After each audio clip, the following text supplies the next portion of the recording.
In the fields of bodies burning, as the war machine keeps turning.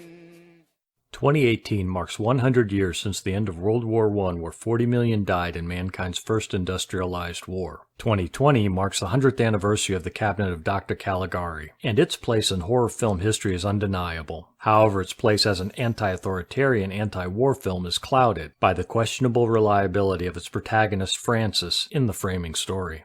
Despite the evil Francis uncovers and his message about deposing tyrants, his madness in the last scene draws into question his reliability as a narrator. How can we believe him if he's insane? But is this real madness or just an act?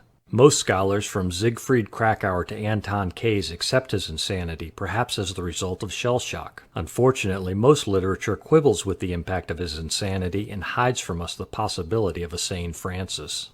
But David Robinson thinks modern viewers would see Francis as sane, due to their endemic skepticism in the face of authority. I too believe Francis is a sane, reliable narrator who's acting insane, seeking asylum in an asylum to avoid certain death in World War I. Mike Budd even describes an original script with a sane Francis, so this isn't that far-fetched. Given the film's ambiguity, there's room for a sane Francis reading motivated by the screenwriter's anti-war experiences. Hans Janowitz lost a brother in World War I, and Francis lost a friend, Alan. Cara Meyer faked insanity in a failed attempt to avoid the war, so I propose Francis is doing the same. If we read Francis as a sane, reliable narrator, then his warning against tyranny and its mindless slaughter is without caveat, and the cabinet of Dr. Caligari becomes unquestionably a powerful anti-authoritarian, anti-war classic.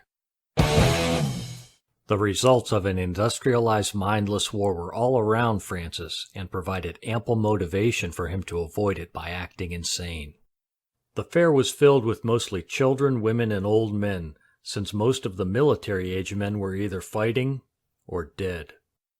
Francis couldn't help but notice that he and Alan were greatly outnumbered by old men. He knew why. Due to the film's ambiguity, Caligari and Cesare can represent many things. In this reading, however, Caligari will represent military generals and Cesare will represent the war machine. And when the generals look for more soldiers, they see men unfit for military service due to physical reasons. Other men are unfit due to criminal activity and moral considerations. So the war machine took the town clerk, perfect officer material, who was quickly killed in combat. This didn't affect Francis too much. But when the war machine came for his friend Alan, ideal enlisted soldier material, and killed him in combat, that hit Francis hard. He vowed to understand why Alan died and thus the point of the war. After seeing the town clerk and his friend Alan die in combat and knowing the war machine has an insatiable need for new bodies like his, Francis had more than enough motivation to act insane, just like screenwriter Carl Meyer did. While the timeline may appear linear, the epilogue scene introduces ambiguity that allows for a reimagined timeline of this sane Francis reading. After completing his tale, Francis and the old man enter a bright, well-lit asylum, thus beginning the epilogue scene. The problem here is that Cesare is dead according to Francis, but his double is quite alive. Thus, for Francis's story to make sense, according to this reading, the epilogue must be the prologue. Further, Cesare's asylum double died prior to the start of Francis's story, but how? The imagery of Cesare dying once he's reached the hilltop bears an uncanny resemblance to a soldier going over the top and dying in World War I. In other words, Cesare was so-called cured at the asylum, sent to war, and died before Francis started telling his story. Francis knows this could be his fate, too. Another piece of the timeline puzzle comes from the director when he utters, "At last I understand his delusion." This "at last" means Francis has been under observation for some time before he attacked the director. Keyes says Francis's tale is part real and part imagined. One part I think is real is his arrival at the asylum when he asks for Caligari, curiously without giving any description, just a name, so he can label anyone in the asylum Caligari. This is a key strategy Francis uses to get himself committed. Putting all the pieces together makes a logical timeline where Francis arrives at the asylum, undergoes observation, attacks the director to show he's insane and accelerate his diagnosis, is aware the Cesare character was cured, sent to war, and died, and then tells his tale using the Cesare character. To symbolize the existential terror of men dying in World War I, an empty chair motif is used repeatedly in the mise-en-scene. The use of an empty chair in later films like M effectively show the terror of a child killing without need for narration or a corpse. Similarly, an empty chair dramatically confronts us when we first meet Alan, as the existential terror of going to war and dying is foremost in his mind. To emphasize the importance of the empty chair, Alan steps out of the scene so spectators can quietly reflect on its significance.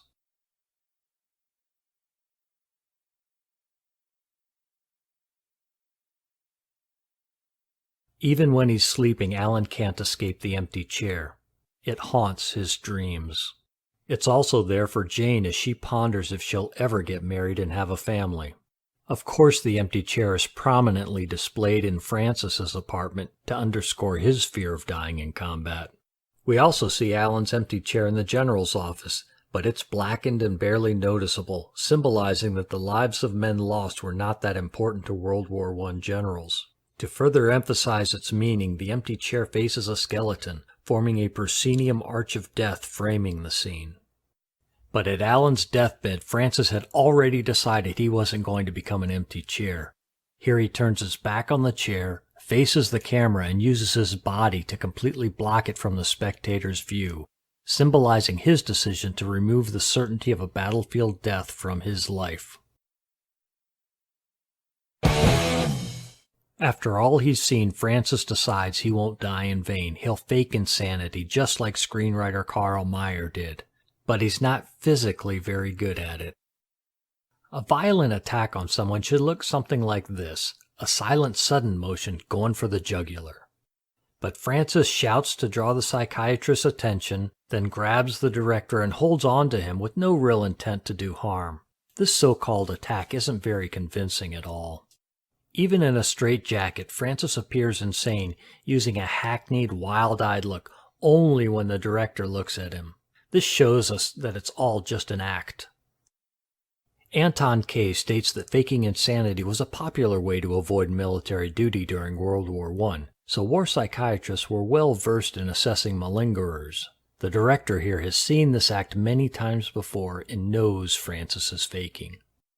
Finally, after completing his story, we see Francis break from his wild-eyed insanity act, turn toward the camera, and involuntarily wince in this reading's last chronological scene. The only other time we see him wince is right after he's informed of Alan's death. Each retelling of his story forces Francis to relive that trauma in a purely sane way that breaks through his mad facade in a belying wince he can't control. But it wasn't enough to just act crazy, especially since he wasn't very good at it. Francis had to have a delusional story to get a life-saving diagnosis. Recall that Carl Meyer failed to convince a war psychiatrist he was insane, so he made sure Francis had a believably delusional story. To do this, he has Francis pick characters from the asylum. Francis first picks the most unlikely passive patient in the asylum as the Cesare character. There's no way he's a monster. In other words, the psychiatrist will immediately see this as clear evidence of delusional thinking. He then picks a suitable asylum patient for Jane. And finally, to really get the attention of the director, he physically picks him as Caligari. Note that there's no need to pick asylum patients for the clerk or Alan, who both died prior to Francis entering the asylum. Moreover, using mental patients would besmirch their memories. The very fact that Francis is in the asylum telling his war allegory shows that this calculated approach to populating his story did indeed save his life. With Francis as a sane, trustworthy narrator, there are at least 4 strong anti-authoritarian, anti-war messages for spectators. First, the authorities will lie to you when they commit evil acts as symbolized by the dummy Caligari used to deceive Francis and mask Cesare's murder spree. Second, Don't sacrifice yourself for a government that lies to you. It's no reflection on you if you fake insanity to avoid going over the top and dying a pointless death. Third, the unbridled pursuit of progress or modernity results in immoral authoritarian leaders, like Caligari, who lose their humanity and will think nothing of sacrificing the innocent to the war machine if it furthers their own interests. Fourth, and most importantly, the people must rise up and remove evil authoritarians to restore humanity in their government. If Francis is assumed insane, then the power of these anti-authoritarian, anti-war messages is debatable and has been over the past century.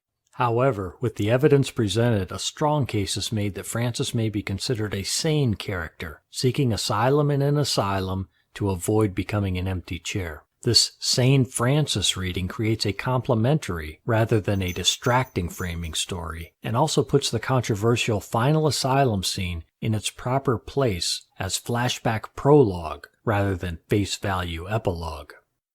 Thus, with a sane, reliable narrator, The Cabinet of Dr. Caligari should be considered not only a classic horror film, but also a classic anti-authoritarian, anti-war film without caveat, just in time for its 100th anniversary.